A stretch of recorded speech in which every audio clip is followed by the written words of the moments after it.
يا أيها الذين آمنوا كتب عليكم الصيام كما كتب على الذين من قبلكم لعلكم تتقون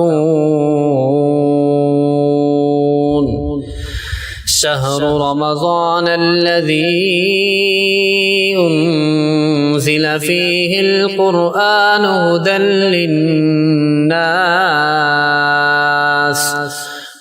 للناس وبينات من الهدى والفرقان.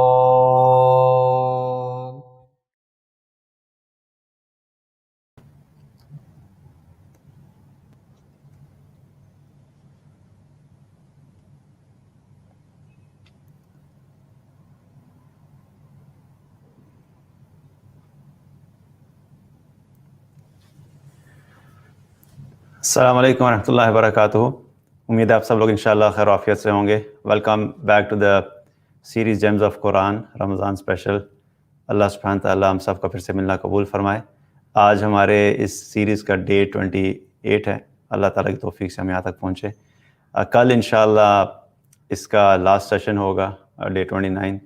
اور اللہ تعالیٰ سے دعا ہے کہ اللہ تعالیٰ نے جو یہاں تک صحیح طریقے سے اور عافیت کے ساتھ یہ سب کروایا, کل کا دن بھی انشاءاللہ خیر عافیت سے گزر جائے, اور جو کچھ بھی اب تک کیا اللہ تعالیٰ اس پہ عمل کرنے کی توفیق عطا فرمائے. اچھا جی, کوئکلی مینشن کر دیجیے کہاں سے آپ لوگ جوائن ان کر رہے ہیں. جی عبید عالم, وعلیکم السلام ورحمۃ اللہ, from Haridwar. Okay. Sister Saeeda from India, Karnataka. اچھا جی, اللہ تعالیٰ آپ سب کو اپنے حفظ و امان میں رکھے. انڈیا میں آبویسلی کافی زیادہ سچویشن خراب ہے کووڈ کے اعتبار سے. اللہ تعالیٰ آپ سب کو اپنے حفظ و امان میں رکھے, اور جو لوگ بھی اس مرض میں مبتلا ہیں اللہ تعالیٰ انہیں صحت عافیت عطا فرمائے انشاءاللہ. جی سسٹر سمیہ فرام کلکتہ. صدام حسین, وعلیکم السلام بردر. جی ہمارا عثمان, وعلیکم السلام سسٹر. جی کویشچن ہے بھائی, آپ رمضان کے بعد یہ سیشن رکھے. جی ابھی ڈیلی تو آبویسلی رمضان کے لیے پلان کیا تھا, لیکن رمضان کے بعد ایک تو ٹیوزڈے لائیو جو ہے وہ ہر ہفتے ہوتا ہی ہے. باقی اللہ تعالیٰ سے دعا ہے کہ اللہ تعالیٰ توفیق دے انشاءاللہ اگر کوئی ایسا پلان ہوا کہ اس کو فردر کنٹینیو کریں. ادروائز یہ لائیو سیشن تو نہیں ہے, لیکن اگر آپ قرآن کی ورسز کے بارے میں جاننا چاہتے ہیں تو ایک سیریز ویسے سٹارٹ کی ہوئی ہے جو کہ ریکارڈڈ سیشنز جو ہیں وہ اس پہ اپلوڈ ہوتے ہیں. آپ ہدایہ فار آل میں جا کے دیکھ سکتے ہیں. قرآن 1 ورس کے نام سے آپ کو وہاں پہ پلے لسٹ میں مل جائیں گے, جہاں پہ قرآن کی سلیکٹڈ ورسز کے بارے میں بات کی ہے, اور وہ انشاءاللہ کنٹینیو ہوتا رہے گا. آپ اگر قرآن سے متعلق جو ہے مزید سیکھنا چاہتے ہیں تو وہاں سے بھی آپ جو ہے وہ ان سیشنز کو بھی آپ سن سکتے ہیں انشاءاللہ. چلے جاتے ہیں, کافی لوگوں نے جوائن کر لیا. آج کا سیشن سٹارٹ کرتے ہیں. الحمدللہ رب العالمین والصلاۃ والسلام علی رسولہ الکریم وعلی آلہ واصحابہ اجمعین, اما بعد. اعوذ باللہ من الشیطان الرجیم, بسم اللہ الرحمن الرحیم. رب اشرح لی صدری ویسر لی امری واحلل عقدۃ من لسانی یفقہوا قولی. اچھا جی, ہم نے کل سورہ ال عمران کی آیت نمبر 134 کے بارے میں بات کی تھی. آج ہم لوگ انشاءاللہ سورہ ال عمران کی آیت نمبر 135, اس سے جو اگلی آیت ہے اس کے بارے میں بات کریں گے. اعوذ باللہ من الشیطان الرجیم, بسم اللہ الرحمن الرحیم. والذین اذا فعلوا فاحشۃ او ظلموا انفسہم. اور وہ لوگ اگر ان سے کوئی برائی کا کام ہو جاتا ہے, برا کام ہو جاتا ہے, بے حیائی کا کام ہو جاتا ہے, یا وہ اپنی جانوں پہ ظلم کر بیٹھتے ہیں. باقی آیت انشاءاللہ ہم آگے جا کے بات کریں گے اس کے بارے میں. کل جو ہم نے جن آیات کے بارے میں بات کی تھی, اور جس آیت کے بارے میں بات کی تھی, اس میں اللہ تعالیٰ نے اس سے جو پچھلی آیت ہے اس میں محسنین کے کچھ صفات کا ذکر کیا تھا کہ محسنین کون لوگ ہیں, اور ان کی 3 صفات کا ذکر کیا تھا اللہ تعالیٰ نے. ان کی جو پہلی صفت ہے وہ کیا ہے کہ الذین اذا ينفقون فی السراء والضراء, کہ یہ وہ لوگ ہیں جو اللہ کی راہ میں خوشحالی میں بھی اور تنگی میں بھی خرچ کرتے ہیں. یہ پہلی صفت تھی. اور دوسری صفت تھی والکاظمین الغیظ, یہ وہ لوگ ہیں جو اپنے غصے پہ قابو پاتے ہیں. اور تیسری صفت تھی والعافین عن الناس، اور یہ وہ ہیں کہ جو لوگوں کو معاف کرتے ہیں۔ یہ 3 صفات ہیں جن کا ذکر اللہ تعالیٰ نے سے پچھلی آیت میں کیا۔ اب اگر دیکھا جائے تو یہ 3 صفات جو ہیں یہ کسی نیک شخص کے اندر ہی ہو سکتی ہیں جو اللہ کے نزدیک اچھا انسان ہے، اور پھر اللہ تعالیٰ نے ان صفات کے بعد کیا ذکر کیا تھا، واللہ یحب المحسنین، اللہ تعالیٰ محسنین سے محبت کرتا ہے۔ تو اگر یہ صفات ہیں جن میں، تو ان سے تو اللہ محبت کرتا ہے۔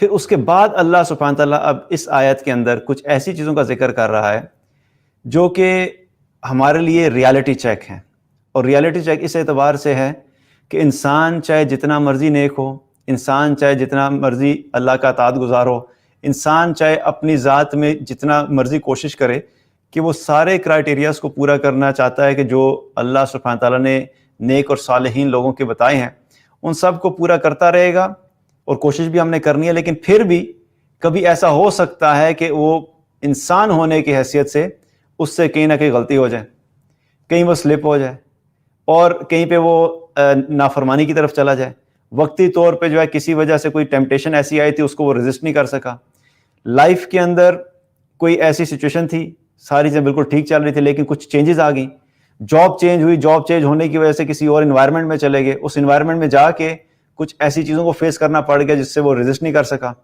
اپنی کوئی جگہ چینج کر لی، کہیں سے گھر چینج ہو گیا، ملک چینج ہو گیا، بہت ساری چیزیں ہو سکتی ہیں۔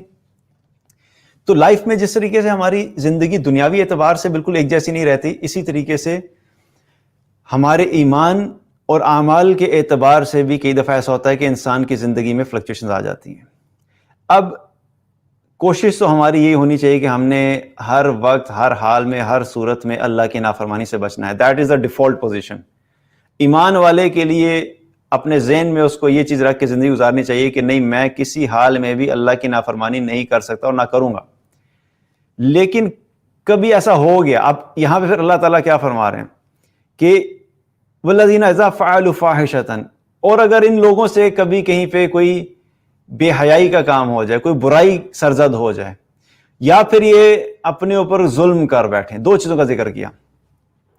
اب ایک طرف محسنین تھے، یہ اچھے خاصے لوگ تھے، اللہ کی راہ میں خرچ کرنے والے ہیں، تنگی میں بھی اور خوشحالی میں بھی، اور غصے پہ قابو پانے والے ہیں، اور لوگوں کو معاف کرنے والے ہیں، اور اس کے علاوہ بھی متقین کی صفات بھی اگر دیکھی جائے تو ہم نے پہلے بھی جو ہے اس کے بارے میں بات کی تھی، ان صفات کے اندر ایمان بالغیب ہے، اس کے علاوہ وہ نماز ادا کرتے ہیں، نماز قائم کرتے ہیں، اور بہت ساری چیزیں جو ہم نے بات کی تھی متقین کی صفات کے اعتبار سے۔ لیکن اس کے باوجود چونکہ ہیں وہ انسان، اور انسان ہونے کے ناطے سے کہیں نہ کہیں پہ ایسا ہو سکتا ہے، یا وہ سب نہیں تو ان میں سے کسی ایک سے ہو سکتا ہے، کچھ لوگوں سے ہو سکتا ہے کہ وہ اچھے انسان تھے، اچھے کام کرتے تھے، اللہ کے اطاعت گزار تھے، لیکن ٹیمپریریلی کسی ایسی چیز میں آگے پھنس گئے۔ اب اللہ سبحانہ تعالیٰ اس سچویشن کے بارے میں بات کر رہے ہیں۔ تو پہلی چیز تو یہ پتہ لگی کہ اللہ سبحانہ تعالیٰ نے یہ بتا دیا کہ ایسے لوگوں سے اگر کوئی بے حیائی کا کام ہو جائے، کوئی فاحشہ ہو جائے، اچھا فاحشہ پہ ہم آگے جا کے بات کریں گے، کوئی برائی سرزد ہو جائے، یا وہ کچھ ظلم کر بیٹھے اپنی جانوں پہ، تو اس سے یہ پتہ لگتا ہے کہ انسان ہونے کی حیثیت سے کبھی ایسا ہو سکتا ہے۔ اس کا مطلب یہ نہیں ہے کہ انسان ہونے کی حیثیت ہم نے یہ کرنا ہے، یہ ہے غلطی سے ہو جانا، نہ چاہتے ہوئے ہو جانا، وقتی طور پہ کوئی ایسی چیز ہو جانا، کوئی غلطی جو سرزد ہوگی۔ اور یہاں پہ جو لفظ اللہ تعالیٰ نے استعمال کیا ہے کہ یہ وہ لوگ ہیں جن سے اگر کوئی فاحشہ ہو جاتا ہے، فحش جو ہے یا فحش کی ہم جو بات کرتے ہیں، تو یہ لفظ ہماری سوسائٹی میں بہت زیادہ عام ہوتا ہے۔ ہم اکثر بات کرتے ہیں نا، بڑی فحاشی پھیل گئی ہے، کہ کیا فحاشی پھیلائی ہوئی ہے، اس طریقے سے بات کرتے ہیں۔ تو جب ہم یہ فحش کا لفظ یا فحاشی کے اعتبار سے جب لفظ استعمال کرتے ہیں تو ہمارے ذہن میں یا ہم جن جگہوں پہ استعمال کرتے ہیں وہ اس جگہ پہ ہوتا ہے جہاں پہ کوئی ہمیں بے حیائی کا کام نظر آتا ہے۔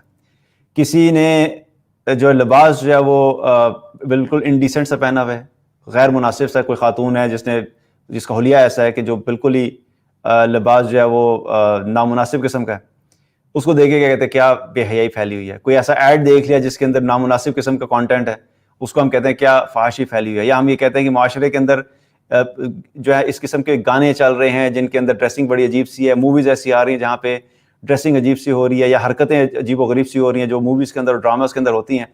تو ان ساری چیزوں میں دیکھا جائے تو ہم اس کے لیے لفظ کا استعمال کرتے ہیں کہ یہ فحاشی پھیل رہی ہے، بے حیائی پھیل رہی ہے۔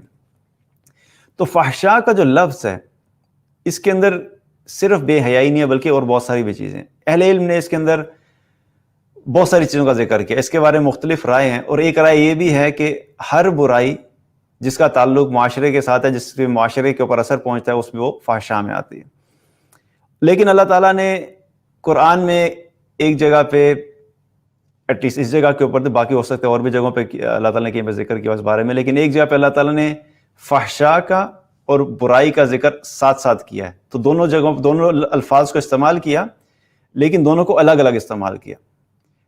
ان الصلاۃ تنہی عن الفحشاء والمنکر، بے شک نماز جو ہے وہ فحشا، بے حیائی سے اور برے کاموں سے روکتی ہے. تو اگر ہم اس آیت کو بیس بنا لیں تو اس سے یہ پتہ لگتا ہے کہ فحشا ایک الگ قسم کی گناہ ہے، اور اس کے علاوہ اور بھی بہت سارے گناہ ہیں جو کہ فحشا کا حصہ نہیں ہیں. اور فحشا میں پھر ہم اگر دیکھیں تو کچھ کے نزدیک یہ سارے وہ اعمال جن کا تعلق بے حیائی سے ہے، زنا سے ہے، ان سب چیزوں سے ریلیٹڈ جو بھی بات چیزیں وہ سب اس میں شامل ہیں. مثلا انسان کوئی شخص حرام دیکھے تو یہ بے حیائی میں آتا ہے. کوئی حرام بات کرے، گندی بات کرے، انڈیسنٹ بات کرے، یہ بھی بے حیائی میں آتا ہے. گالیاں دینا، یہ بھی بے حیائی میں آتا ہے. اسی طریقے سے دیکھنے کے علاوہ کسی کے ساتھ ایسا تعلق ہونا، یہ بھی بے حیائی میں آتا ہے. چاہے زنا نہیں کرے لیکن اس کے علاوہ بھی اگر تعلق ہے، وہ بھی سب کیا ہے، فحشا میں آتا ہے، بے حیائی میں آتا ہے. تو یہ سب چیزیں جو ہیں وہ فحشا میں آتی ہیں. اور پھر اس فحشا کی جو سب سے ایکسٹریم چیز ہے، جو اینڈنگ ہے، جو بالکل آپ یوں کہہ لیجیے کہ فائنل چیز ہے، وہ کیا، وہ زنا ہے. کیونکہ بہت ساری ایسی چیزیں ہیں جو کہ زنا تک لے کے جاتی ہیں. وہ اٹ سیلف زنا نہیں ہے، لائک وہ جو فائنل سٹیج ہے وہ زنا نہیں ہے، لیکن اس کے علاوہ جو ہے وہ زنا کی طرف لے کے جاتی ہیں. اللہ تعالیٰ نے قرآن میں فرمایا وَلَا تَقْرَبُوا الزِّنَا إِنَّهُ كَانَ فَاحِشًا. زنا کو بھی اللہ تعالیٰ نے کیا فرمایا کہ تم جو ہے زنا کے قریب بھی مت جاؤ، بے شک یہ بڑا بے حیائی کا کام ہے. اور شیطان کے جو دو ویپنز ہیں، جو دو سب سے افیکٹو ٹولز ہیں، ہتھیار ہیں، جو کہ وہ انسانوں پہ استعمال کرتا ہے، وہ ان دو میں سے بھی ایک اس کا ٹول یہ ہے کہ وہ فحشا کی دعوت دیتا ہے. الشیطان یعدکم الفقر ویامرکم بالفحشاء. اللہ تعالیٰ نے فرمایا کہ شیطان تمہیں فقر سے ڈراتا ہے اور تمہیں بے حیائی کا حکم دیتا ہے. یہ دو چیزیں ہیں، یہ دو ایسے اسٹرانگ ویپنز ہیں اس کے پاس کہ یہ ان دو ویپنز کے ذریعے سے وہ انسانوں کی زندگیوں کو تباہ کرتا ہے. فقر کا ڈر، کہ اگر کسی انسان کے دل میں یہ خوف آ جائے کہ اگر میں غریب ہو گیا، اگر میرا مال ختم ہو گیا، اگر میری جاب چلی گئی، اگر میرا بزنس بند ہو گیا، اگر یہ جو کچھ میرے پاس سیونگ ہے یہ ختم ہوگی، اگر جو میری انکم آ رہی ہے یہ بند ہوگی، تو میں بل کہاں سے دوں گا، میں بچوں کی فیس کہاں سے پے کروں گا، میں برانڈڈ کپڑے کہاں سے پہنوں گا، میں کھانا کہاں سے کھاؤں گا، میں گھر کا رینٹ کہاں سے پے کروں گا، لوگوں کو کیا منہ دکھاؤں گا. یہ سارے خوف ہیں. یہ کیا، فقر کا خوف. تو یہ اللہ تعالیٰ کیا فرما رہا ہے کہ یہ شیطان جو ہے وہ تمہیں کیا کرتا ہے، وہ فقر کا خوف دلاتا ہے. تو ایک تو اس کا یہ ٹول ہے. جس شخص کے دل میں یہ آ جاتا ہے، اس کی زندگی میں سب کچھ ہونے کے باوجود وہ کیا، وہ ڈپریشن میں ہوتا ہے. اس کے چہرے کے اوپر آپ کو نظر آئے گا کہ ہر وقت پریشانی کے آثار ہیں. اس کو خوشی میں بھی خوشی محسوس نہیں ہوتی. وہ لوگوں میں بیٹھ کے انجوائے کرنا چاہتا ہے، انجوائے نہیں کر سکتا. کیوں؟ کیونکہ اس کے دل کے اندر یہ خوف آ گیا. حالانکہ رزق جو ہے وہ اللہ کے ہاتھ میں ہے. اولم یعلموا ان اللہ یبسط الرزق لمن یشاء ویقدر. کیا یہ جانتے نہیں ہے کہ اللہ ہے جس کا چاہتا ہے رزق بڑھاتا ہے، جس کا چاہتا ہے کم کر دیتا ہے. تو جب اللہ نے رزق بڑھانے کا فیصلہ کیا تو اللہ بڑھائے گا. ہماری سوچ سے، ہماری فکر سے نہ فقر آنے والا ہے اور نہ فقر جانے والا ہے. تو شیطان اس کو یوز کرتا ہے، اور شیطان کو پتہ ہے کہ انسان کیونکہ مال کی محبت میں اور دنیا کی محبت میں اور اپنی ساری لائف سٹائل کو مینٹین کرنے کے لیے اس کو جو پیسے چاہیے اس کا اتنا غلام ہے کہ اس کو اس چیز کا خوف دلاتے رہو کہ اگر تمہارے پاس یہ چلا گیا تو تمہاری زندگی ختم ہو جائے گی. تو وہ جانے سے پہلے ہی اس کی زندگی ختم ہو جاتی ہے. تو پہلا ویپن اس کا ہے. دوسرا ویپن کیا ہے؟ وہ یأمرکم بالفحشاء. وہ تمہیں بے حیائی کا حکم دیتا ہے. تو یہ جو ساری بے حیائی ہمیں نظر آ رہی ہے معاشرے کے اندر، چاہے وہ کسی انڈیویجول لیول کے اوپر ہے، چاہے وہ گھر کے اندر ہو رہی ہے، چاہے وہ گھر سے باہر کہیں پہ ہو رہی ہے. اور اگر آپ دیکھا جائے تو اس وقت کوئی ایسی جگہ شاید نہیں ہوگی جہاں پہ یہ بیماری اور یہ فتنہ پھیلا ہوا نہیں ہو. آپ گھروں کی اگزامپل لے لیں. گھروں میں کیا ہے؟ ٹی وی چل رہے ہیں. ٹی وی کے اوپر کیا چل رہا ہے؟ انڈین موویز چل رہی ہیں، بالی ووڈ کی موویز چل رہی ہیں، ہالی ووڈ کی موویز چل رہی ہیں. باپ بھی بیٹھا ہوا ہے ماں بھی بیٹھی ہوئی ہے, بیٹا بھی بیٹھا ہوا ہے, بیٹی بھی بیٹھی ہے, سب بیٹھے دیکھ رہے ہیں. اس انڈین مووی چل رہی ہے, اس کے اندر ہیرو ہیروئن جو ہے وہ عجیب و غریب حرکتیں کر رہے ہیں, ڈانس چل رہا ہے, بے حیائی پھیلی ہوئی ہے, گھر جو کپڑے پہنے ہیں وہ بالکل دیکھنے کی حالت میں نہیں ہے, لیکن سب بیٹھے دیکھ رہے ہیں. تو گھر کے اندر کی بے حیائی. گھر سے باہر چلے جائیں, مارکیٹس کے اندر, مالس کے اندر, پبلک پلیسز کے اندر آپ کو نظر آئے گا کہ اس قسم کی ڈریسنگ کے اندر لوگ نکلے ہوئے ہیں, عورتیں اور مرد دونوں ہی ہیں. لیکن مردوں کے اعتبار سے پھر بھی کم, اس لیے ہے کہ وہ مردوں کے پاس آپشنز بڑی کم ہیں, ٹھیک ہے, عورتوں کے پاس انلمیٹڈ آپشنز ہیں. اور دوسرا یہ ہے کہ اللہ سبحانہ تعالیٰ نے ویسے بھی جو اٹریکشن رکھی ہے وہ مردوں میں عورتوں کی طرف زیادہ رکھی ہے, اور اسی وجہ سے جو ہے وہ عورتوں کے لیے خاص پردے کا حکم ہے, مردوں کے لیے کوئی خاص لباس کا حکم نہیں ہے. ٹھیک ہے, مردوں کو بھی جو اپنے سطر چھپانا ہے وہ مردوں کا پتہ ہے, مردوں کو بھی اپنے آپ کو ایک ڈیسنٹ طریقے سے کیری کرنے کا جو اللہ تعالیٰ نے حکم دیا. ایسا نہیں ہے کہ مرد بالکل کھلے آزاد پھرتے رہیں, لیکن مردوں کا گزارا جو ہے وہ بہت سارے ڈریسز میں ہو جاتا ہے, اتنا جو ہے نا اس سے فتنہ نہیں پھیلتا. لیکن خواتین کے اعتبار سے اگر دیکھا جائے تو اسی وجہ سے اللہ تعالیٰ نے خاص پردے کا حکم دیا, کیونکہ خواتین کے اندر اٹریکشن زیادہ ہوتی ہے. تو کیا ہے کہ پبلک پلیسز کے اندر آپ کو نظر آئے گا کہ اس حلیے میں اور اس قسم کی ڈریسنگز کے اندر خواتین ہوں گی جو کہ ظاہر ہے وہاں پہ بھی ہے پھیلی ہے. آپ سکولز کی ایگزامپل لے لیں, کو ایجوکیشن سکولز لے لیں, کالجز کی ایگزامپل لے لیں, یونیورسٹیز کی ایگزامپل لے لیں, آفیسز کی ایگزامپل لے لیں. I mean you go anywhere outside, آپ کو نظر آئے گا کہ انسان کہتا ہے کہ پتہ نہیں کیا ہو گیا یہاں پہ. سب جگہ پہ اس وقت بہت تیزی سے پھیلا ہوا ہے. اور پھر اس کے علاوہ سوشل میڈیا پہ آپ آ جائیں, سوشل میڈیا کے اوپر بھی یہی سب کچھ ہو رہا ہے. آپ ڈراماز کی ایگزامپل لے لیں, موویز کی ایگزامپل لے لیں, ویڈیوز کی ایگزامپل لے لیں, ٹک ٹاک کی ایگزامپل لے لیں, جہاں پہ بھی آپ چلے جائیں آپ کو میجورٹی کانٹینٹ جو ہے وہ اسی سے ریلیٹڈ ملے گا. اور مزے کی بات یہ ہے, مزے کی بات تو نہیں ہے لیکن یہ ایک ہارش ریالٹی ہے کہ سب سے زیادہ جو کانٹینٹ ویو کیا جاتا ہے وہ اسی سے ریلیٹڈ ہوتا ہے. اگر کوئی ڈیسنٹ کانٹینٹ ہے, اسلامک کانٹینٹ ہے, تو شاید اس کو لوگ جو ہے نا اس کو ویو بالکل تھوڑے سے ہوں گے. لیکن اگر کسی پوسٹ کا تھم نیل تھوڑا سا اٹریکٹیو اس اعتبار سے بنا دیا گیا کہ تھوڑے سے کپڑے کم کر کے کسی خاتون کے لگا دیے جائیں, اس کے ویوز آپ دیکھیں گے ملینز میں چلے جائیں گے. کیوں؟ کیونکہ شیطان جو ہے وہ کیا کر رہا ہے, وہ بے حیائی کا حکم دے رہا ہے. کرنے والے کو بھی حکم دے رہا ہے, جو عورت اپنا لباس کم کر کے اپنی پکچرز بنا کے اپنی ویڈیوز بنا کے سوشل میڈیا پہ ڈال رہی ہے, اس کو بھی کون حکم دے رہا ہے؟ شیطان دے رہا ہے. اور پھر جو دیکھنے والے ہیں اس کو بھی کون حکم دے رہا ہے؟ اس کو بھی شیطان دے رہا ہے. تو شیطان کے دو افیکٹو ٹولز میں سے کیا ہے, ایک تو فقر سے ڈرانا, اور دوسرا کیا ہے کہ وہ بے حیائی کا حکم دیتا ہے. اور یہ والا ٹول اس کا بڑا زبردست کام کر رہا ہے اس وقت, کیونکہ بہت سارے لوگ ایسے ہیں, اور افسوس سے بھی کہنا پڑتا ہے اور خوف سے بھی کہنا پڑتا ہے کہ شاید کوئی بھی ایسا نہیں ہو کہ جو اب اس سے بچا ہوا ہے, کیونکہ ہر ہاتھ میں موبائل ہے. نہ چاہتے ہوئے کئی دفعہ ایسا کانٹینٹ سامنے آ جاتا ہے کہ انسان اس کو اوائڈ نہیں کر پاتا. تو اللہ تعالیٰ ہم سب کی حفاظت فرمائے. تو یہ کیا ہے کہ یہ بھی فحشاء کے اندر آتا ہے. اور جہاں پہ اللہ تعالیٰ نے فرمایا نا وَلَا تَقْرَبُوا الزِّنَا إِنَّهُ كَانَ فَاحِشَةً, کہ تم زنا کے قریب مت جاؤ, بے شک یہ بڑے بے حیائی کا کام ہے. تو پھر زنا صرف یہ نہیں ہے کہ جس کو ہم سیکشل انٹرکورس کہتے ہیں وہ تو ایک فائنل ڈیسٹینیشن ہے, بلکہ ایک حدیث سے پتہ لگتا ہے کہ اس سے پہلے کی بھی چیزیں وہ بھی زنا میں شامل ہیں. آپ صلی اللہ علیہ وسلم نے فرمایا, صحیح مسلم کی روایت ہے, کہ اللہ تعالیٰ نے ابن آدم پر اس کے حصے کا زنا لکھ دیا ہے اور وہ لا محالہ اپنا حصہ لے کر رہے گا. اب اگر اسے دیکھا جائے تو آج یہ چیز ہمیں بالکل صحیح ہوتی ہوئی نظر آتی ہے کہ اتنا سارا جو وہ پھیلا ہوا ہے باہر اگر دیکھا جائے, اور خاص طور پہ آگے جو حدیث کا حصہ وہ پہلے بات کرتے ہیں اس کے اوپر بعد میں آتے ہیں. پھر آپ صلی اللہ علیہ وسلم نے کیا فرمایا کہ آنکھ کا زنا حرام دیکھنا ہے, زبان کا زنا حرام بولنا ہے, اور دل تمنا رکھتا ہے, خواہش کرتا ہے, اور شرمگاہ یا تو اس کی تصدیق کرتی ہے یا تکذیب کرتی ہے. یعنی زنا کا جو فائنل سٹیپ ہے اس پہ جانے سے پہلے کے بھی جو مراحل ہیں ان کو بھی آپ صلی اللہ علیہ وسلم نے کیا کہا کہ وہ بھی زنا ہے. آنکھ کا زنا کیا ہے؟ حرام دیکھنا. اب وہ حرام دیکھنا چاہے لائیو ہو یا سیل فون کے اوپر ہو, کسی ایپ کے اوپر ہو, کسی بھی طریقے سے, آنکھ اگر حرام دیکھ رہی ہے تو کیا ہو گیا, وہ آنکھ کا زنا ہو گیا. اسی طریقے سے زبان کا زنا کیا ہے؟ گالیاں دینا, فحش باتیں کرنا, بے حیائی کی باتیں کرنا, چاہے لڑکے آپس میں کر رہے ہیں, چاہے لڑکے کسی لڑکی کے بارے میں کر رہے ہیں, چاہے لڑکا لڑکی آپس میں کر رہے ہیں, کسی فارم میں بھی. اب یہ جو باتیں ہو رہی ہیں, جو کنورسیشن ہو رہی ہے, ساری کیا یہ بے حیائی ہے.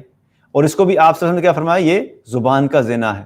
اور پھر آخری سٹیج آپ نے فرمائی کہ پھر آخری سٹیج ایسی ہوتی ہے کہ جب انسان اس ٹریک پہ چلنا شروع کرتا ہے تو شیطان نے وہ جو حکم دیا شروع کیا تھا نا، یامرکم بالفحشاء، فحاشی کا حکم دیتا ہے، تو وہ سٹیپ وائز لے کے آ رہا ہوتا ہے. وہ ایسا نہیں ہوتا کہ بندے کو اٹھاتا ہے اور جا کے کہتا ہے جو جا کے سیدھا جا کے کہتا ہے چلو جا کے زنا کر دو. وہ سٹارٹنگ بڑے آرام سے کرواتا ہے. پہلے وہ نظر سے کرواتا ہے، نظر سے بات سٹارٹ ہوتی ہے. دیکھا کسی مرد کو عورت اٹریکٹیو لگی یا کسی عورت کو مرد کی طرف اٹریکشن ہوگی، پھر وہ اٹریکشن جو ہوتی ہے دل کے اندر کیا ہوتی ہے وہ چلتی رہتی ہے. پھر وہ اس کو کہتا ہے کہ جا کے بات کرو. بات کرنے کے لیے کیا ہوتا ہے، بات شروع ہو جاتی ہے. بات میں پھر وہ کہتا ہے نہیں دیکھو تھوڑا سا خیال کرو، یہ نہ ہو کہ تم غلط ٹریک پہ چلے جاؤ. وہ بڑے پلاننگ سے چلتا ہے. بہرحال یہ ایک الگ ٹاپک ہے، اس پہ کبھی انشاءاللہ ڈیٹیل میں بات کریں گے کہ شیطان کس طریقے سے سٹیپ وائز انسان کو اپنے ٹریپ میں لے کر آتے ہیں. اور یہ بہت امپورٹنٹ ہے ہمیں سمجھنا، اگر ہم، کیونکہ شیطان جو ہمارا کیا ہے، انہ لکم عدو مبین، اللہ تعالیٰ نے فرمایا کہ وہ تمہارا کھلا دشمن ہے. تو دشمن کے خلاف جب انسان کسی بیٹل میں ہوتا ہے تو اس اسٹریٹجی کا ایک بہت بڑا حصہ ہوتا ہے کہ آپ کے پاس دشمن کی انفارمیشن ہونی چاہیے کہ آپ کا دشمن جو ہے وہ کس کس طریقے سے آپ سے پلے اراؤنڈ کر سکتا ہے، اس کی اسٹرینتھس کیا ہیں، اس کی ویکنیسز کیا ہیں، اس کے پاس اپرچونٹیز کیا ہیں، وہ کہاں سے آپ کو اٹیک کر سکتے ہیں، اس کا سوچنے کا انداز کیا ہے، اس کے پاس ٹولز کون سے ہیں، اس کے پاس ویپنز کون سے ہیں. یہ ساری انفارمیشن ہوتی ہے تبھی آپ کو پلاننگ کر سکتے ہیں. ہمارا مسئلہ کیا ہے کہ پہلے تو ہم نے اپنے دشمن کو نہیں پہچانا، پتہ ہی نہیں دشمن کون ہے. اچھا پتہ لگ گیا جی شیطان دشمن ہے، وہ سنت نظر ہی نہیں آتا، وہ نظر ہی نہیں آئے گا تو ہم اس کے خلاف پلان کیا کریں گے؟ بھائی نظر نہیں آتا، لیکن اللہ سبحانہ تعالیٰ نے قرآن اور سنت میں اسی لیے ساری انفارمیشن دی ہے کہ پڑھو. آنکھوں سے نظر نہیں آ رہا لیکن بغیر دیکھے وہ تمہارے ساتھ پلے اراؤنڈ کر رہا ہے، وہ کھیل رہا ہے، وہ اپنی پوری گیم چلا رہا ہے، اور ہم اس کی گیم کے اندر چیس کی طرح جو ہے وہ موروں کی طرح موو ہو رہے ہوتے ہیں. تو بہرحال وہ کیا ہے کہ وہ کس طریقے سے کرتا ہے، اس کے اوپر ایک الگ سے انشاءاللہ بات کریں گے. لیکن سٹیپ وائز لے کے آتا ہے، نظر سے بات شروع کرواتا ہے. پہلی چیز کیا، وہ نظر پہ لے کے آتا ہے. اسی لیے اللہ تعالیٰ نے قرآن میں پہلے حکم دے دیا یغضوا من ابصارہم، اپنی نظروں کو جھکا کے رکھو. اے ایمان والو اپنی نظروں کو جھکا کے رکھو، کیونکہ یہ شیطان کا پہلا سٹیپ ہے. پہلے سٹیپ پہ آپ نے اس کو مار دیا تو آگے کے سٹیپس میں آپ اس کو کور کر لیں گے. لیکن اگر آپ نے پہلے سٹیپ میں اس کو الاؤ کر دیا تو پھر اس کے بعد اگلا سٹیپ آ جاتا ہے. پھر وہ دل کے اندر خواہشات پیدا کرتا ہے. دل جو ہے وہ دل کے اندر خواہش ہوتی ہے، اور حدیث سے بھی کیا پتہ لگتا ہے کہ دل جو ہے وہ تمنا کرتا ہے. وہ تمنا کب ہوگی؟ جب آنکھ سے کچھ دیکھے گا تبھی کسی چیز کی تمنا ہوگی نا. جب آنکھ میں کچھ دیکھا ہی نہیں، کوئی ویژن ہی نہیں ہے، کوئی پکچر ہی نہیں ہے، کوئی پتہ ہی نہیں ہے، کسی کی طرف اٹریکشن ہی نہیں ہے، تو کس چیز کی خواہش کرے گا؟ تو یہاں پہ کیا پتہ لگتا ہے کہ آنکھ کا زنا کیا وہ دیکھنا ہے.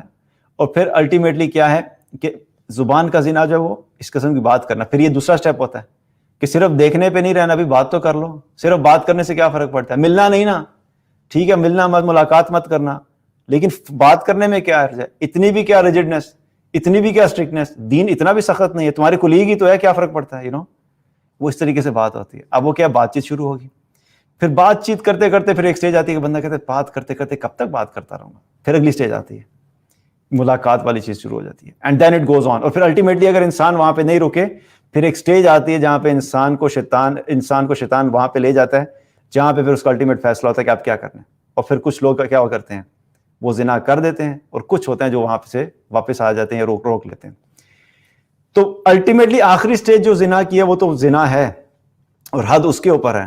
ٹھیک ہے اگر کسی نے صرف دیکھ لیا یا کسی نے بات کر لی اس کے اوپر حد نہیں ہوتی، لیکن جو زنا کر لیا اس کے اوپر پھر سزا بھی ہے.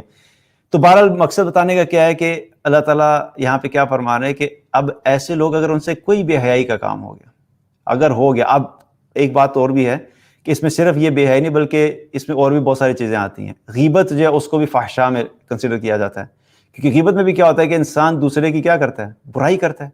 کبھی بیٹھ کے دوسرے کی جو اچھائی کی جاتی ہے وہ تو غیبت میں نہیں آتی. بیٹھ کے کبھی بات کی ہو، وہ دیکھو آئی تھی اس شادی کے اوپر، تم نے دیکھا تھا اس کا ڈریس کتنا خوبصورت تھا، یہاں تک تو بات ٹھیک ہے، لیکن وہ ڈریس تو خوبصورت تھا لیکن میک اپ جو اس نے کیا ہوا تھا نا، وہ میک اپ ٹھیک نہیں تھا. اب وہ 4 باتیں اچھی کی تھی، اس کے بعد 3-7 جو ہے وہ اور بھی لگا دیں. تو اب کیا ہے کہ یہ غیبت کیا برائی ہو رہی ہے، یہ بھی گندگی ہے، دوسرے پہ گندگی کر رہے ہیں نا، گندگی اچھالی جا رہی ہے، یہ بھی فحشاء میں آتا ہے. تو کیا ہے کہ یہاں پہ پھر اللہ سبحانہ وتعالیٰ کیا فرما رہے ہیں کہ اگر ان سے کوئی کسی قسم کا کوئی برائی کا کام ہو جائے، اور پھر دوسرا کیا ہے، یا وہ اپنی جانوں پہ ظلم، یا اپنے اوپر اپنی جانوں پہ کوئی ظلم کر لیں. اور جانوں پہ ظلم کرنے کی ڈفرینٹ فارمز ہو سکتی ہیں. سب سے بڑا جو ظلم ہے جس کو اللہ تعالیٰ نے قرآن میں بھی ظلم کہا وہ ہے شرک. ان الشرک لظلم عظیم. اللہ تعالیٰ نے فرمایا کہ شرک بہت بڑا ظلم ہے، اور اس کے علاوہ کوئی بھی اور گناہ ہو سکتا ہے. جھوٹ بول دیا، کسی کو مار دیا, کسی کو ناحق جو ہے اس کا کوئی حق مار لیا, کوئی بھی غلطی ہوگی. اب جب یہ غلطی اس سے ہو گئی تو اب کیا ہے کہ پھر اس کے بعد اگلی چیز اللہ تعالیٰ بتاتے ہیں کہ جو ایمان والے فوراً ان کا کیا رویہ ہوتا ہے, ذکروا اللہ فاستغفروا لذنوبہم. اب جو ہی ان سے غلطی ہوگی, نہ چاہتے ہوئے بھی, کرتا نہیں تھا, پروفیشنل گناہ کرنے والا نہیں ہے, اچھا انسان ہے, تھرو آؤٹ لائف اس کا جو ہے وہ بالکل سب چیزیں کلیئر رہی ہیں, لیکن وقتی طور پہ اس سے غلطی ہوگی. اب کیا ہے, اس کو دو راستے ہوتے ہیں, یا تو اس غلطی پہ ڈٹ جائے, اس کے بارے میں آگے جا کے بات کریں گے. لیکن جو ایمان والے ہیں وہ کیا کرتے ہیں, فوراً الرٹ ہو جاتے ہیں. اب کیا کرتے ہیں, ذکروا اللہ فاستغفروا لذنوبہم, فوراً وہ اللہ کی طرف, اللہ کو یاد کرنا شروع کر دیتے ہیں, اللہ کا ذکر شروع کر دیتے ہیں, اور اللہ تعالیٰ سے اپنے گناہوں کی معافی مانگنے لگ جاتے ہیں. یہ دو کام شروع کر دیتے ہیں. غلطی ہوئی تو فوراً کیا ہوتا ہے, ایمان والا, چونکہ دیکھیں ایمان والے کا نا ایک اللہ کے ساتھ تعلق ہوتا ہے. اگر تعلق نہیں ہے تو پھر تو ایمان والا ہی نہیں ہے نا. اللہ کے ساتھ ایک تعلق ہے, ایک ریلیشن شپ ہے نا. ہم اللہ کے ساتھ اپنا ایک ریلیشن شپ کیری کرتے ہیں, جو ہماری اللہ کے ساتھ کمٹمنٹ ہے, ہم اس کمٹمنٹ کو نبھا رہے ہوتے ہیں. دنیا میں بھی کیا ہوتا ہے, ہمارے جو تعلقات ہوتے ہیں, ہماری کچھ کمٹمنٹس ہوتی ہیں, میاں بیوی کی آپس میں کمٹمنٹ ہوتی ہے, والدین کی اپنے جو ہے وہ بچوں کے ساتھ کچھ کمٹمنٹ ہوتی ہیں, ہم اپنے آفس کے اندر اپنی جاب کے ساتھ کچھ کمٹمنٹس ہوتے ہیں, اپنے باس کے ساتھ جو ہے اگر اپنے کام سے ریلیٹڈ کوئی بات کی, وہ ہماری کمٹمنٹ ہے. تو ہم اگر دیکھیں تو ہم اپنی لائف میں بہت ساری جگہوں پہ اپنی کمٹمنٹس فلفل کر رہے ہوتے ہیں. بچوں کی اپنی ٹیچرز کے ساتھ کمٹمنٹس ہوتی ہیں, بھائی اس ٹائم کے اوپر آپ نے ہوم ورک سبمٹ کرنا ہے, تو یہ کیا ہے, آپ کہتے ہیں ٹھیک ہے جی سبمٹ کریں گے, تو کیا ہوگی, یہ بھی کمٹمنٹ ہوگی. تو ہماری زندگی حقیقت میں دیکھا جائے تو مختلف قسم کی کمٹمنٹ سے بھری پڑی ہے, اور ہم اپنی ساری زندگی اپنی کمٹمنٹس کو فلفل کرنے میں گزار رہے ہوتے ہیں. لیکن پرابلم یہ ہے کہ ہماری جو ایک بہت بڑی کمٹمنٹ اللہ کے ساتھ ہے, ہم اس کمٹمنٹ کو فوکس نہیں کرتے, اور اس کمٹمنٹ کو کمٹمنٹ مانتے ہی نہیں, جانتے ہی نہیں, اور اس کمٹمنٹ کو پورا کرنے کے لیے ایڑی چوٹی کا زور لگانا چاہیے تو ہم نہیں لگاتے. باقی دنیا کی ہر کمٹمنٹ پوری کرنے کے لیے ہم تیار بھی ہوتے ہیں, اور نہ صرف تیار ہوتے ہیں بلکہ ہر قربانی دینے کے لیے تیار ہوتے ہیں. اگر ڈاکٹر بننا ہے کسی نے, تو ڈاکٹر بننے کے لیے اس کو اپنے ایجوکیشن کے ساتھ کچھ کمٹمنٹس کی ہوئی ہیں کہ مجھے اس ٹائم کے اوپر یہ اسائنمنٹ سبمٹ کرنی ہے, یہ ایگزام آ رہا ہے, یہ میں نے پریزنٹیشن بنانی ہے, یہ ایکسپیریمنٹ کرنا ہے, یہ مجھے لیب کے لیے اکوپمنٹ چاہیے. ہر چیز میں کمٹمنٹ ہے, اور وہ کمٹمنٹ پوری کرنے کے لیے چاہے دن ہو, رات ہو, دھوپ ہو, آندھی ہو, طوفان ہو, پورا کرتے ہیں. ڈاکٹر بن جائیں, بننے کے بعد پھر کیا ہوتا ہے, ہماری اپنی پروفیشن کے ساتھ کمٹمنٹ ہے. رات کے وقت کال آ جائے, بھائی 2 بجے سوئے پڑے ہیں, ایمرجنسی ہو گیا, فوراً پہنچے, کیا ہے ڈاکٹرز پہنچتے نہیں ہیں, ٹھیک ہے کچھ خوشی سے پہنچتے ہیں, کچھ کہتے ہیں کدھر پھنس گئے ہیں, پتہ نہیں کیوں میں ڈاکٹر بن گیا, تو ایک الگ بات ہے, لیکن جاتے ہیں. کیا, کیونکہ کمٹمنٹ ہے. لیکن کیا ہے کہ اللہ سبحانہ تعالیٰ سے جو ہماری کمٹمنٹ ہے, ایک تو پہلے ہی وہ ویک ہوتی ہے, لیکن جو ایمان والا ہوتا ہے اس کی اللہ کے ساتھ ایک کمٹمنٹ ہوتی ہے. اب جو ہی وہ غلطی کرتا ہے, اور اللہ سے اس نے جو کمٹمنٹ کی ہے نا, لا الہ الا اللہ محمد رسول اللہ, یہ ہماری جو کلمہ اللہ کے ساتھ کمٹمنٹ ہے, کہ ہم اللہ سے یہ کمٹمنٹ کرتے ہیں کہ ہم اپنی زندگی کیسے گزاریں گے, اللہ تجھے رب مان کے زندگی گزاریں گے, اور طریقہ جو ہے محمد صلی اللہ علیہ وسلم کا, اس پہ ہم زندگی گزاریں گے. اب جو بھی گناہ ہے, جو بھی غلطی ہے, جو بھی نافرمانی ہے, وہ اس کلمے کے بالکل خلاف ہے, کیونکہ اس ہمارے دین کے اندر کوئی ایسی چیز جو ہے اس کی اجازت نہیں ہے جو کہ گناہ ہے. گناہ میں کوئی, جو جتنے بھی گناہ میں بڑے واضح ہیں. اب جو ہی کیا ہوتا ہے کہ انسان گناہ کرتا ہے تو کیا کرتا ہے, ایک قسم کی اللہ کے ساتھ وہ کمٹمنٹ ٹوٹ گئی. اللہ تعالیٰ نے کیا کہا تھا, نظر جھکا کے رکھو, جھکانی چاہیے تھی, نہیں جھکائی, حرام دیکھ لیا, کیا ہوا, کمٹمنٹ ٹوٹ گئی. اللہ تعالیٰ نے کہا تھا ولا تقربوا الزنا, زنا کے قریب بھی مت جاؤ, بڑی کوشش کی تھی لیکن کیا ہوا, کسی بھی وجہ سے جا کے زنا میں چلا گیا. شراب سے منع کیا تھا, شراب پینا شروع کر دی. حرام دیکھنے سے منع کیا تھا, حرام دیکھنا شروع کر دیا. ایسی موویز دیکھنا شروع کر دی. اب یہ کیا, یہ مس کمٹمنٹس ہو رہی ہیں, یہ اللہ کے ساتھ کمٹمنٹس ٹوٹ رہی ہیں. اب جب ایمان والا ہوتا ہے وہ فوراً الرٹ ہو جاتا ہے کہ میں نے کیا کیا, یہ کیا غلطی ہوگی, نہیں میں تو ایسا نہیں تھا, میں کیسے کر سکتا ہوں. ٹھیک ہے, شیطان حاوی ہو گیا, نفس حاوی ہو گیا, سرکمسٹانسز ایسے تھے, انوائرمنٹ ایسا تھا, ماحول ایسا تھا, صحبت ایسی ملی, کوئی بھی وجہ بنی, لیکن ہو گیا بارہ. اب وہ فوراً کیا کرتے ہیں, اللہ تعالیٰ کہتے ہیں فوراً اللہ کو یاد کرنا شروع کر دیتے ہیں. اور اللہ کو یاد کرنے سے ایک تو جو الفاظ کے اعتبار سے بھی اللہ کا ذکر کرنا بھی, استغفر اللہ, لا حول ولا قوت الا باللہ, اللہ سے معافی مانگنا, اللہ تعالیٰ کو یہ شو کرنا کہ اللہ تیری مدد کے بغیر میں کچھ نہیں کر سکتا, نہ میرے پاس گناہ سے بچنے کی کوئی طاقت ہے, نہ نیکی کرنے کی طاقت ہے سوائے تیری مدد کے. تو فوراً اللہ کا ذکر کرنا شروع کرتے ہیں, اللہ کی طرف اللہ کو یاد کرنا شروع کر دیتے ہیں. تو ایک تو اس کا مطلب یہ بھی ہے. اور دوسرا یہ ہے کہ اپنے جو ہے وہ اپنے آپ کو بھی ملامت کرنا فوراً کہ میں نے کیا کر دیا, اور پھر اللہ کا ذکر کرنا شروع کر دینا. اور پھر پریکٹیکلی بھی کیا ہے کہ اس گناہ سے جو ہے وہ توبہ کرنا, فوراً اللہ کو یاد کرتے ہیں اور اللہ کی طرف متوجہ ہوتے ہیں, اور اللہ سے کیا کرتے ہیں, اللہ سے اپنے گناہوں کی معافی مانگنا شروع کر دیتے ہیں.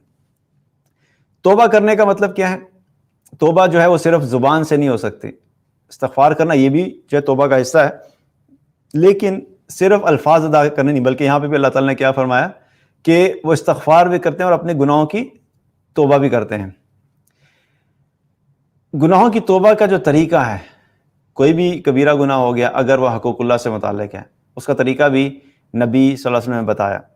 آپ صلی اللہ علیہ وسلم نے ایک حدیث میں فرمایا, اس کا مفہوم ہے کہ اگر کوئی شخص کسی گناہ سے توبہ کرنا چاہتا ہے تو کیا کرے کہ وہ شخص اس طریقے سے وضو کرے جیسے میں وضو کرتا ہوں, یعنی رسول اللہ صلی اللہ علیہ وسلم نے سنت کا جو سنت طریقہ ہے اس طریقے کے مطابق وضو کرے, اور وضو کرنے کے بعد 2 رکعت نماز نفل ادا کرے اس طریقے سے کہ اس کا دل اور اس کا چہرہ یا اس کا جسم جو اللہ کی طرف متوجہ ہو, اور پھر اپنے اس گناہ کی معافی مانگے تو اللہ تعالیٰ اس کے گناہ کو معاف کر دیتا ہے. 2 رکعت نماز نفل, لیکن اس میں وضو کیا ہے سنت طریقے سے, نہیں پتہ تو سیکھیے, پتہ کریں کہ نبی صلی اللہ علیہ وسلم کا صحیح طریقہ کیا ہے, سنت طریقہ کیا ہے وضو کرنے کا. اور پھر نماز پڑھتے ہوئے کیا ہے کہ صرف کھڑے ہو کے بے دھیان قسم کی نماز نہیں, بلکہ دل بھی اللہ کی طرف متوجہ ہو, کیونکہ اصل بات کیا ہے کہ یہ جو نماز پڑھی جا رہی ہے 2 رکعت نماز توبہ کے, 2 رکعت نماز نفل توبہ کے, یہ اللہ کے سامنے اپنی اس غلطی کا ایکسیپٹنس ہے. دل کے اندر وہ احساس ہے کہ اللہ مجھ سے غلطی ہوگی, بلنڈر مار دیا میں نے, پتہ نہیں کیا ہو گیا. اور جب انسان کسی بھی انسان سے جا کے معذرت کرتا ہے یا سوری کرتا ہے, تو کوئی بڑا مسئلہ ہو گیا کسی آپ کے کسی قریبی جاننے والے کے ساتھ, اور اب آپ کو احساس ہو گیا اور آپ اس کے پاس معافی مانگنے جا رہے ہیں, تو کیا باڈی لینگویج ہوتی ہے ہماری؟ ہم چھلانگیں مارتے ہوئے تو نہیں جا رہے ہوتے نا, خوشیاں کرتے ہوئے اس طرح سے نہیں, عاجزی کے ساتھ ہوتے ہیں, چہرے کے اوپر آثار بھی ہوتے ہیں, شرمندگی بھی ہوتی ہے, آواز بھی تھوڑی دھیمی ہوتی ہے, الفاظ بھی جو ہے وہ بڑے کیلکولیٹڈ ہوتے ہیں, اور اگر کوئی دوسرا آگے سے تھوڑا بول بھی دے تو پھر خاموش بھی ہو جاتے ہیں, صبر بھی کرتے ہیں. یہ کیا, یہ سب چیزیں کیا شو کرتی ہیں کہ آپ واقعی اپنی اس غلطی کے بارے میں شرمندہ ہیں, اور آپ کے الفاظ, آپ کی بات, آپ کی باڈی لینگویج, آپ کے چہرے کے ایکسپریشنز ساری اس چیز کو ریفلیکٹ بھی کر رہے ہوتے ہیں کہ نہیں یہ شخص واقعی بڑا شرمندہ تھا. لیکن اگر کوئی شخص آئے اور آ کے جو ہے نا وہ جس کے ساتھ زیادتی کی تھی وہ پہلے ہی غصے میں آ کے اس کے سامنے کہہ کے مارے, گپے مارے, 1-2 لطیفے سنائے, اور پھر کہ یار میں سوچ رہا تھا کہ میں نے تیرے سے معافی مانگ لوں, تو وہ اور غصے میں آئے گا کہ یہ کس قسم کی بات ہے. ایک تو اتنا بڑا بلنڈر کیا اور اوپر سے اتنا نان سیریس قسم کا ایٹیٹیوڈ, تو اس کو کوئی سیریس بھی نہیں لے گا. تو اب اللہ کے سامنے جب جانا ہے تو کیا ہے کہ دل بھی اللہ کی طرف متوجہ ہو, کیونکہ گناہ کی توبہ ہو رہی ہے, اور جو چہرہ ہے یعنی ظاہری طور پہ جسم کے اوپر بھی خشوع کے آثار ہوں, عاجزی کے ساتھ اللہ کے سامنے جو ہے وہ کھڑے ہو کے 2 رکعت نماز نفل پڑھی جائے, اور جس گناہ سے توبہ کی جائے وہ جو اللہ تعالیٰ اس کو معاف کر دیتا ہے.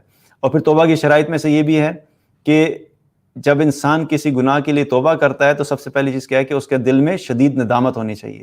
دوسری شرط اس کی کیا ہے کہ اس گناہ کو فوراً چھوڑ دے. تیسری شرط کیا ہے کہ آئندہ کبھی نہ کرنے کا پکا ارادہ ہو. اور چوتھی شرط جو حقوق العباد سے ہے کہ اگر کسی کا حق مارا ہے, کسی دوسرے بندے کے ساتھ زیادتی کی ہے, تو پھر اس کو اس کا حق لوٹانا ہوگا یا اس سے معافی مانگنی ہوگی. مثال کے طور پہ اگر غیبت کی بات کی جائے تو غیبت اگر کی ہے تو ظاہر بات ہے کسی انسان کی ہوگی. اب جس کی غیبت کی ہے اس سے جا کے معافی مانگنی ہوگی. معافی نہیں مانگیں گے تو پھر اپنے گناہوں کی ذرا کیلکولیشن کر کے, اپنے نیکیوں کی کیلکولیشن کر کے رکھ لیں, کیونکہ آپ کی نیکیوں میں سے قیامت والے دن اب اس شخص کو اجازت دی جائے گی کہ آ کے آپ کی نیکیوں سے وہ نکال لے جس کی آپ نے غیبت کی ہے. اب آپ سوچئے کہ سارا دن میں کتنے لوگوں کی غیبت کی اور اپنی نیکیاں کتنی تھیں, اور ان میں سے قیامت والے دن ان کو کتنی ملنے والی ہیں, اور اس کے بعد اپنے پاس کتنی رہ جائیں گی. تو یہ سوچ کے غیبت کیا کریں کہ جتنی دفعہ غیبت ہو رہی ہے اتنی دفعہ آپ کی نیکیاں اس شخص سے نامہ اعمال میں ٹرانسفر ہو رہی ہیں. تو میں تو کبھی کبھی یہ سوچتا ہوں کہ کچھ لوگ ہوتے ہیں جن کے ساتھ جن کو نا ہم سمجھتے ہیں بڑے اچھے انسان نہیں ہیں, زبان کے تیز ہو گئے, معاملات اچھے نہیں ہیں, کوئی بھی غلطیاں ان کے اندر عیب ہیں. تو ہوتا ہے کہ اگر خاندان میں کوئی ایک ایسا شخص ہے تو پورا خاندان مل کے کیا کرتا ہے, اس کی برائی کرتا ہے. اب آپ سوچیں اس شخص کی ایک برائی تھی, اس نے شاید کسی ایک کے ساتھ ایک برائی کی ہوگی, اب اس کی اس ایک برائی پہ 50 بندے اس کی غیبت کر رہے ہیں. تو آپ سوچیں سبحان اللہ، وہ تو ہو سکتا ہے اپنی اس ایک برائی کے اوپر اللہ سے توبہ کرے، اس کی گناہ بھی معاف ہو گیا، اور پھر اس کے بعد ان 50 لوگوں کی غیبت کرنے کی وجہ سے ان 50 لوگوں کے اعمال بھی اس کے کھاتے میں ٹرانسفر ہو گئے، وہ تو کامیاب ہو گیا۔ ہم ایسے لوگوں کو گناہگار اور پتہ نہیں کیا کیا سمجھتے رہتے ہیں اور ان کی غیبت کرتے رہتے ہیں، اور ہو کیا رہا ہوتا ہے کہ الٹا ہمارے نیکیوں میں سے ان کے نام اعمال میں ٹرانسفر ہو رہی ہیں۔ تو اس کے بارے میں بڑی احتیاط کرنی چاہیے کہ ایک تو اگر توبہ کر بھی لی غیبت کی تو پھر بھی اس شخص سے معافی مانگنا ضروری ہے۔ تو یہ مشکل کام ہے، شرمندگی والی بات ہے نا، کسی کو جا کے کہنا سنو میں تمہیں ایک بات بتانی تھی، کل میں نے رات کو بیٹھا کم از کم 1 گھنٹہ میں نے تمہاری غیبت کیا، تو مجھے معاف کر دینا، کہہ سکیں گے کسی کو جا کے؟ نہیں ہمت پڑتی نا۔ جب تو سوچیں کہ جب آپ دنیا میں نہیں معافی مانگی تو پھر تیار رہیں کہ 1 گھنٹہ جس کی غیبت کی تھی نا بیٹھ گئے، تو جتنی نیکیاں اس کے برابر آپ کی نیکیاں اس کے کھاتے میں چلی گئیں، اب وہ واپس نہیں آنے والے، الا ماشاء اللہ کہ آپ سے تو معافی مانگ لے اور آئندہ نہ کریں۔ تو بہرحال کیا ہے کہ اب یہ لوگ کیا کرتے ہیں کہ فوراً اللہ کی طرف متوجہ ہوتے ہیں، توبہ کرتے ہیں، اور پھر اس کے بعد جو اس آیت کا جو خوبصورت حصہ ہے جس میں اللہ سبحانہ تعالیٰ کی شفقت اور اللہ کی رحمت جو محسوس ہوتی ہے، وہ کیا ہے؟ وَمَن يَغْفِرُ الذُّنُوبَ إِلَّا اللَّهُ، اور کون ہے اللہ کے سوا جو کہ گناہوں کو معاف کرے؟ یعنی ٹھیک ہے غلطی ہوگی، فحشاء میں چلے گئے، ظلم کر لیا، زیادتی ہوگی، گناہ میں پڑ گئے، نہیں قابو پا سکے، وقتی طور پہ تھا، اب احساس ہو گیا، توبہ کر لی، اب توبہ کرنے لگے ہو تو پھر یقین رکھو کہ اللہ کے سوا کون ہے جو تمہاری توبہ کو قبول کرے گا، یا اللہ کے سوا کون ہے جو تمہارے گناہوں کو معاف کرے گا۔ اور یہاں سے یہ بھی پتہ لگتا ہے کہ گناہوں کی معافی کس سے مانگیں گے؟ اللہ کے سامنے جائیں گے نا، کیونکہ جس کی نافرمانی کی ہے معافی بھی اسی سے مانگیں گے۔ اکثر لوگ یہ سمجھتے ہیں کہ بھائی دیکھو تم نے اگر گناہ کیے ہیں نا تو اب تمہاری معافی نہیں ہوتی، فلاں صاحب کے پاس جاؤ، ادھر جاؤ گے، اگر انہوں نے تم پہ ہاتھ پھیر دیا تو سمجھو تمہارے گناہ معاف، اور اگر نہیں پھیرا تو سمجھو گناہ نہیں معاف ہونے والے۔ اپنے گناہ معاف کروانے ہیں، فلاں جگہ پہ جا کے اس سے کو وہ تمہارے گناہوں کے معافی کی دعا مانگے گا، تب تمہارے گناہ معاف ہونے ہیں۔ بس بزنس بنایا ہے، ظاہری بات ہے، بیچ میں ہر جگہ پہ کنیکشن بیچ میں ڈال دے تاکہ لوگوں کو اللہ سے ہٹا کے لوگوں کے ساتھ کنیکٹ کرتے رہیں، لوگوں کی عظمت دلوں میں ڈالتے رہیں، اور لوگوں کو بڑا چڑھا کے پیش کرتے رہیں، تاکہ جتنی زیادہ عظمت لوگوں کے دلوں میں دوسرے لوگوں کی ہوگی، پھر ان لوگوں کو استعمال کر کے آپ غریب عوام کو جہاں مرضی جس طرح سے مرضی ان کو لوٹتے رہیں۔ تو یہ ہاتھ پھیرنے سے معاملہ حل نہیں ہونے والا۔ اللہ تعالیٰ کیا فرما رہا ہے؟ اور کون ہے اللہ کے سوا جو تمہیں معاف کرے گا؟ اللہ ہی کے پاس جانا ہے، اللہ سے معافی مانگنی ہے، نافرمانی جس کی ہے اسی سے تو معافی مانگیں گے۔ اور سبحان اللہ، پھر اللہ تعالیٰ نے قرآن میں ایک اور جگہ پہ، یہاں پہ بھی ہم نے ذکر کیا نا اوپر آیت پہ کیا ذکر ہے کہ اگر انہوں نے اپنے اوپر ظلم کر لیا، وَالَّذِينَ إِذَا فَعَلُوا فَاحِشَةً أَوْ ظَلَمُوا أَنفُسَهُمْ، یہاں پہ بھی ظلم کا لفظ آیا۔ قرآن میں اللہ تعالیٰ نے ایک جگہ فرمایا قُلْ يَا عِبَادِيَ الَّذِينَ أَسْرَفُوا عَلَىٰ أَنفُسِهِمْ لَا تَقْنَطُوا مِن رَحْمَةِ اللَّهِ، اے نبی صلی اللہ علیہ وسلم میرے ان بندوں سے کہہ دیجئے جنہوں نے اپنی جانوں پہ ظلم کیا ہے، لا تقنطوا من رحمت اللہ، تم اللہ کی رحمت سے مایوس مت ہونا۔ اوپر بھی ظلم کا ذکر ہے، یہاں پہ اللہ تعالیٰ اس آیت میں ان لوگوں سے مخاطب ہے کہ ٹھیک ہے جنہوں نے ظلم کر لیا ہے تم اللہ کی رحمت سے مایوس مت ہونا۔ ان اللہ یغفر الذنوب جميعا، بے شک اللہ تعالیٰ سارے گناہوں کو معاف کر دیتا ہے، انہ هو الغفور الرحیم، اور بے شک وہ بہت زیادہ معاف کرنے والا اور رحم کرنے والا ہے۔ تو اللہ تعالیٰ نے توبہ کا جو راستہ رکھا ہے یا توبہ کا دروازہ کھلا رکھا ہے وہ انہی لوگوں کے لیے رکھا ہے نا جو گناہ کر رہے ہیں۔ اکثر ہمارے معاشرے میں کیا ہوتا ہے کہ یہ کون سی بات ہوئی جی، آپ کہتے ہیں جی کہ بندے نے چوری کی، آپ کہتے ہیں بندے نے کسی کے ساتھ حرام ریلیشن شپ رکھا تھا، آپ کہتے ہیں کہ بندے نے کسی کے کچھ پیسے مار لیے، آپ کہتے ہیں کہ بندے سے کوئی شراب پیتا تھا، آپ کہتے ہیں وہ توبہ کر لیا اب اس کے گناہ معاف ہو گئے۔ مطلب ہم لوگوں کے گناہ معاف کرنے کے اوپر ہمارے دل ایسے ہوتے ہیں کہ جیسے ہم نے معاف کرنے ہیں۔ پہلی بات تو یہ ہے کہ ہمیں یہ ریلائز کرنے کی ضرورت ہے کہ جس طرح وہ اللہ کا بندہ ہے آپ بھی اللہ کے بندے ہیں، آپ کسی اور کے بندے نہیں ہیں، اور جس اللہ نے آپ کے فیصلے کرنے اسی اللہ نے ان کے بھی فیصلے کرنے ہیں۔ تو لوگوں کے بارے میں ججمنٹل ہونے کے بجائے اپنی ذات پہ فوکس کرنا چاہیے، بلکہ اگر کسی سے گناہ ہو گیا تو اس کو مزید ڈپریشن میں ڈالنا، اس کو مزید تانے دینا، اس کو مزید تنگ کرنا، وہ تو پہلے ہی بیچارہ گناہوں کے بوجھ میں دبا ہوا ہوتا ہے، اس کو تو سمجھ ہی نہیں آ رہی تو کہ میں کیا کروں، اور اس کو امید دلائیں۔ جب اللہ امید دلا رہا ہے تو ہم کون ہوتے ہیں لوگوں کو مایوس کرنے والے؟ جب اللہ کہہ رہے قل یا عبادی الذین اسرفوا علی انفسہم لا تقنطوا من رحمت اللہ، اللہ کہہ رہے کہ ان لوگوں کے جنہوں نے اپنی جانوں پہ ظلم کیا ہے تم اللہ کی رحمت سے بالکل مایوس مت ہونا۔ اور بندے کیا کرتے ہیں، تیری تو معافی نہیں ہونے والی، تم نے تو ابھی 1 سال پہلے اس گناہ سے توبہ کی تھی، 1 سال بعد تم نے پھر یہ گناہ کر لیا، اب تو معافی نہیں ہونے والی، یہ تم نے ڈرامہ بنایا ہوا ہے، تم کس کو دھوکہ دے رہے ہو؟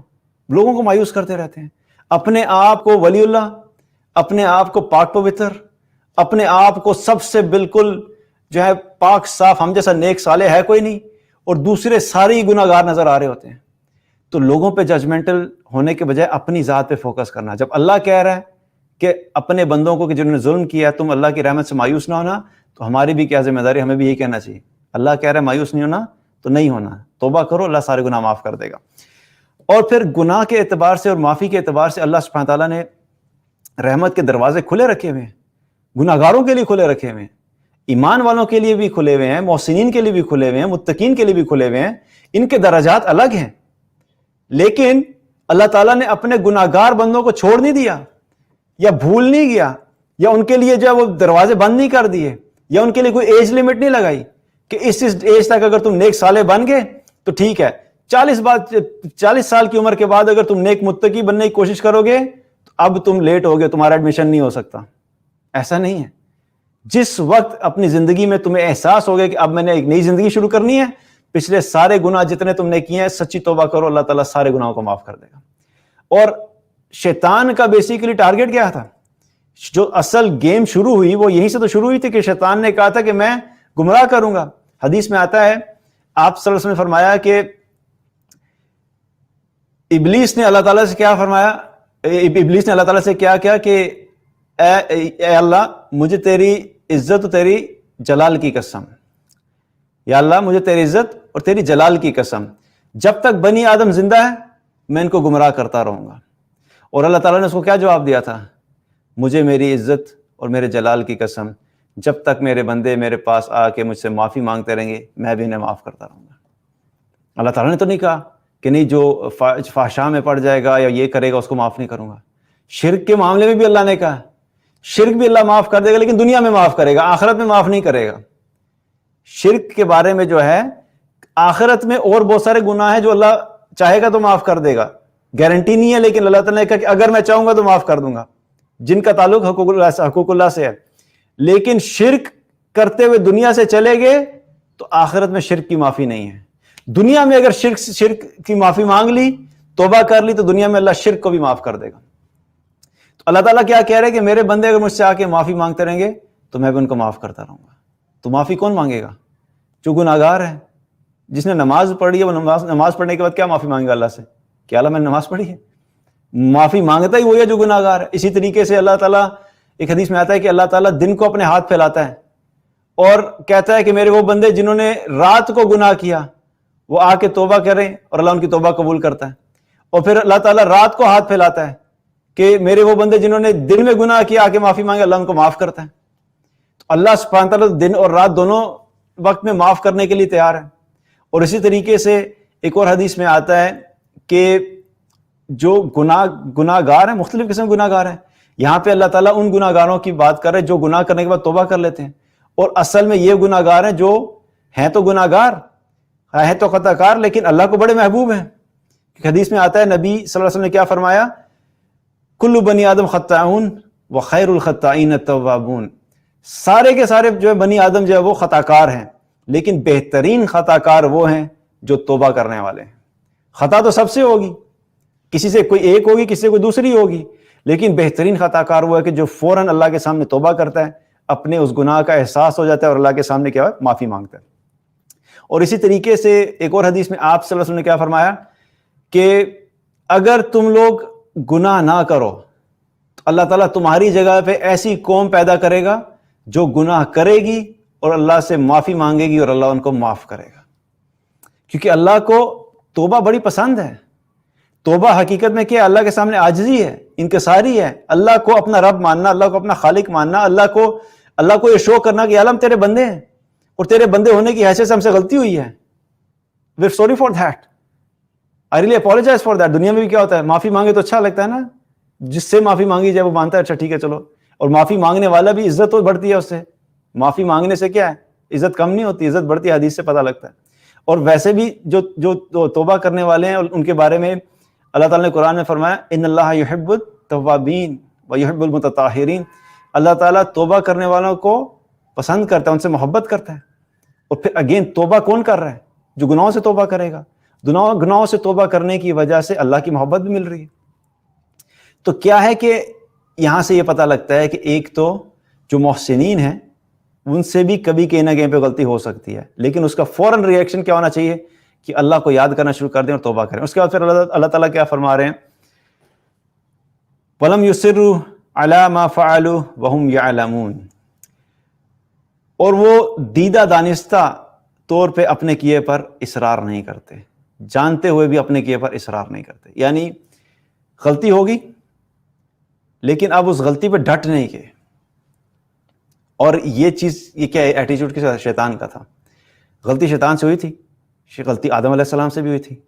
آدم علیہ السلام سے غلطی ہوئی تو انہوں نے کیا کیا, فوراً اللہ کو پکارنا شروع کر دیا, اپنی غلطی کو ایکسیپٹ کیا. ربنا ظلمنا انفسنا وان لم تغفر لنا وترحمنا لنکونن من الخاسرین, کہ اللہ کے سامنے اپنی عاجزی کا اظہار کیا کہ اللہ غلطی ہوگی, اور اگر تو نے معاف نہ کیا تو بڑا خسارہ اٹھانے والے میں سے ہوں گے. اور کیا ہے کہ اپنی عاجزی کا اظہار کیا, اللہ سے توبہ کی. لیکن شیطان سے کیا ہوا, شیطان سے بھی گناہ ہوا, ایک حکم کا انکار کیا.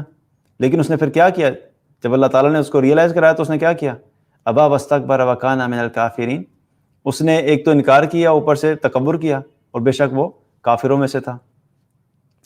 تو دونوں جگہ پہ کیا ہوئی, اور یہیں سے ساری چیز سٹارٹ ہوئی.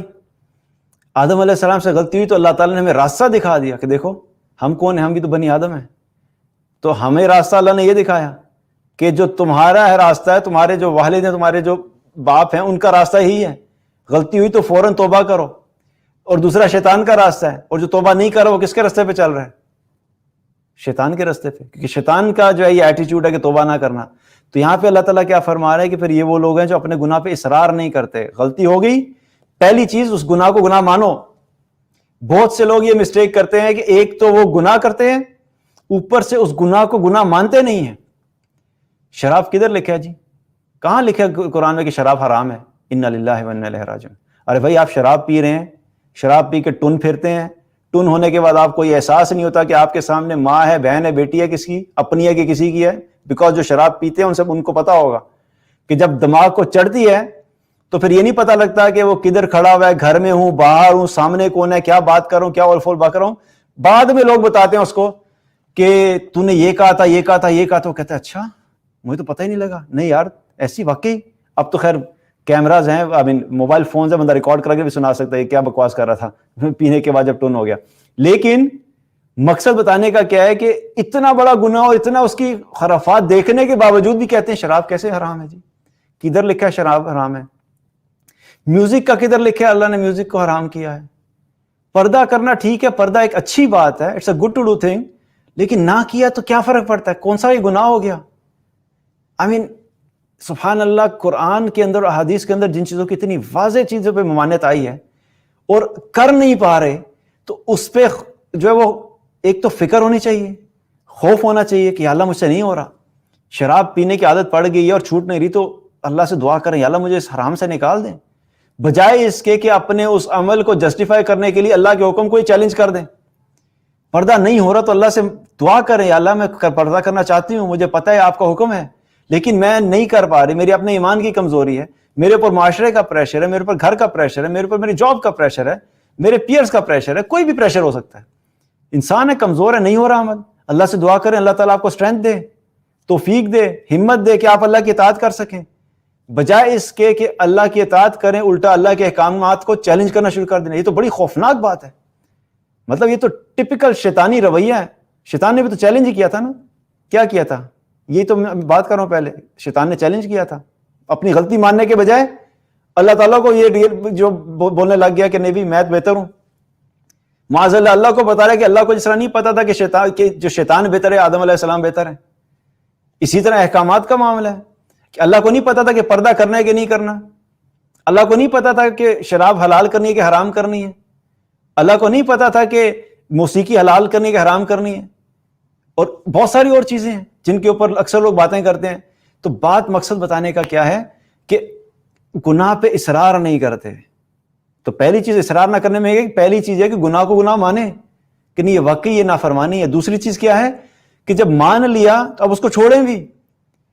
پتا ہے کہ نہیں گناہ ہے لیکن 3 سال سے چل رہا ہے گناہ, تو یہ گناہ پہ اصرار ہے. اور پھر اس کے علاوہ اگلی چیز کیا ہے کہ توبہ کرنے کے بعد اہل علم نے ایک اور چیز کے اندر لکھی, کیونکہ یہاں پہ جو ہے نا گناہ کی ایک کانسیپٹ سمجھنے کی ضرورت ہے. یہاں پہ یہ کوئی پروفیشنل گناہ کرنے والے نہیں ہیں کہ جو ہے وہ 4 5 سال سے 8 سال سے حرام ریلیشن شپس کرا رہے ہیں اور چلائے جا رہے ہیں. یہ پروفیشنل گناہ گار ہیں. شراب 8 10 سال سے چل رہی ہے. سود کے اوپر پیسے جو ہے فکس کرائے ہوئے اور 10 سال گزر گئے اور کہتے ہیں بس جی دعا کریں ہم اس سے نکل آئیں.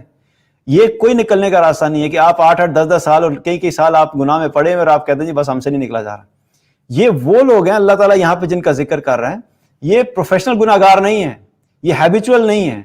یہ وہ لوگ ہیں کہ جن سے کبھی ایسی غلطی سے گناہ ہو گیا, نہ چاہتے ہوئے ٹیمپریری کوئی ایسے فیز آیا تھا لائف میں جو گناہ میں پڑ گئے, فوراً یہ اپنے آپ کو باہر نکالتے ہیں. یہ وہ لوگ ہیں. اور پھر یہ دوسری چیز کیا لکھی کہ یہاں پہ گناہ پہ اصرار نہ کرنے کی ایک فارم یہ بھی ہے کہ یہ سیم گناہ ریپیٹ نہیں کرتے. اگر یہ پہلے شراب پیتا تھا, شراب سے توبہ کر لی اور اب شراب اس نے چھوڑ دی ہے, اب اس کے بعد شراب نہیں پیتا, لیکن کیا ہوا کہ اس نے کہیں پہ جھوٹ بول دیا. اب یہ جھوٹ کی اس کو عادت پڑ گئی, اس نے 2 3 جگہ پہ جھوٹ بول دیا. اب یہ دوسرا گناہ ہے, پچھلا گناہ ختم ہو گیا, اس کو نہیں کر رہا. اب توبہ کرو, جھوٹ چھوڑ دو. اچھا جھوٹ چھوڑ دیا, زندگی بالکل ٹھیک چلنے لگ گئی تھی, اچانک کچھ عرصے بعد کیا ہوا کہ کہیں پہ حرام دیکھنا شروع کر دیا, اس کی عادت پڑ گئی. اب یہ ایک اور ڈفرینٹ گناہ آ گیا. اب اس اعتبار سے مختلف گناہ آ رہے تو ان سے توبہ کر, لیکن جو ایک گناہ یہ کر رہا تھا اس پہ کنسسٹنٹلی اصرار نہیں کرتے. تو یہ بھی اس کے اندر آتی ہے. تو اب کیا ہے کہ اللہ تعالیٰ نے یہاں پہ بھی بتا دے کہ یہ جو محسنین ہیں, اگر ان سے غلطی ہو جاتی ہے, کوئی بے حیائی کا کام ہو جاتا ہے, اس کے علاوہ کوئی ظلم کر بیٹھتے ہیں, اللہ نے اس کا راستہ بتا دیا, فوراً یہ اللہ کو یاد کرتے ہیں, اللہ کا ذکر کرتے ہیں, اللہ کے سامنے توبہ کرتے ہیں, معافی مانگتے ہیں. اور اللہ سبحانہ تعالیٰ کے سامنے جب معافی مانگتے ہیں تو معافی کون کر دے گا؟ اللہ ہی دے گا. اور جب اللہ تعالیٰ معاف کرتا ہے تو پھر یہ کیا کرتے ہیں, یہ گناہ پہ اصرار نہیں کرتے, اس گناہ کے اوپر قائم نہیں رہتے, بلکہ اس گناہ کو چھوڑ دیتے ہیں اور ایک دوبارہ سے اللہ کی اطاعت والی زندگی گزارتے ہیں. تو اللہ تعالیٰ سے دعا ہے کہ اللہ تعالیٰ ہم سب کو ایمان عطا فرمائے, تقویٰ عطا فرمائے, نافرمانی سے بچائے, گناہوں سے بچائے. اور اگر کبھی کہیں گناہ ہو گیا تو اللہ تعالیٰ ہمیں سچی توبہ کرنے کی توفیق عطا فرمائے اور اس گناہ سے ہمیشہ سے بچنے کی توفیق عطا فرمائے. کل انشاءاللہ اسی ٹائم پہ دوبارہ ملاقات ہوگی. تب تک کے لیے اپنا خیال رکھیے گا. بارک اللہ علیکم. السلام علیکم ورحمۃ اللہ وبرکاتہ.